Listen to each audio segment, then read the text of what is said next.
Vous êtes sur Info Live TV, merci de nous retrouver pour un flash d'information. Ouvrons cette édition avec les déclarations exclusives de l'ambassadeur américain en Israël. Richard Jones a évoqué ce lundi, lors d'une conférence à l'université Bar-Ilan, le sort de Jonathan Pollard, condamné pour espionnage en faveur d'Israël. Selon lui, la seule raison pour laquelle Pollard n'a pas été exécuté est en raison de l'amitié entre Washington et Jérusalem. Bande de Gaza, Tsahal poursuit ses raids de riposte au tir de roquettes Qassam sur Israël. Dans une opération de l'aviation israélienne ce lundi, les chasseurs ont touché un commando palestinien qui s'apprêtait à tirer une roquette en direction de Sderot. Le bilan est de 4 morts.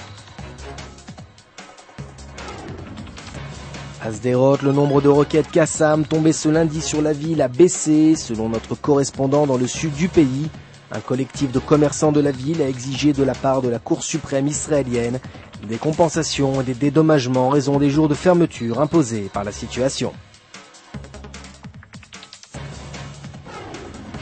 Liban, les combats se poursuivent aujourd'hui encore entre les forces régulières libanaises et un groupe terroriste palestinien proche d'Al-Qaïda, faisant près d'une dizaine de victimes.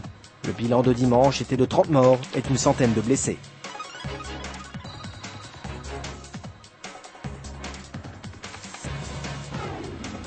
C'est une nouvelle de taille. Washington donne son feu vert pour de futures négociations israélo-syriennes. Cette information intervient alors que le troisième personnage des États-Unis, la présidente du Congrès Nancy Pelosi, était en visite il y a quelques semaines à Damas. Enfin, refermons cette édition sur un record. Un bien immobilier dans Jérusalem a été cédé pour la modique somme de 9 millions de dollars. C'est une première en Israël. Félicitations à l'acquéreur, mais surtout à le revendeur.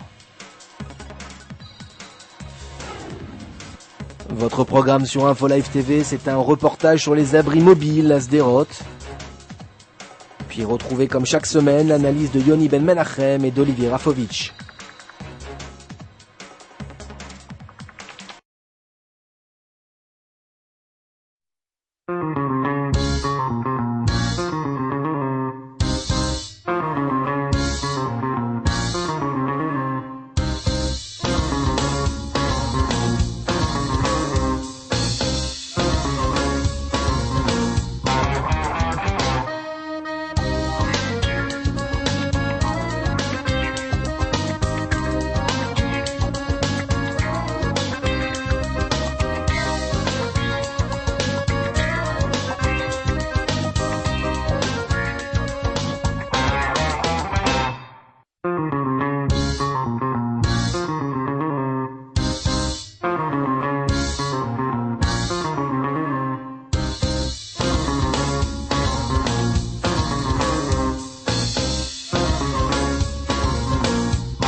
Aujourd'hui, le monde entier parle d'Israël. Mais qui parle d'Israël au monde entier, en temps réel, en 4 langues et en direct de Jérusalem? Infolive.tv, la première chaîne de télévision internationale israélienne. 24 heures sur 24, 7 jours sur 7, suivez de l'intérieur l'actualité d'Israël et du Moyen-Orient. Des reportages, des interviews, un grand journal et des flash infos en images dès que l'actualité l'exige. Infolive.tv, votre regard direct et vrai sur l'actualité d'Israël. Retrouvez Infolive sur internet www.infolive.tv.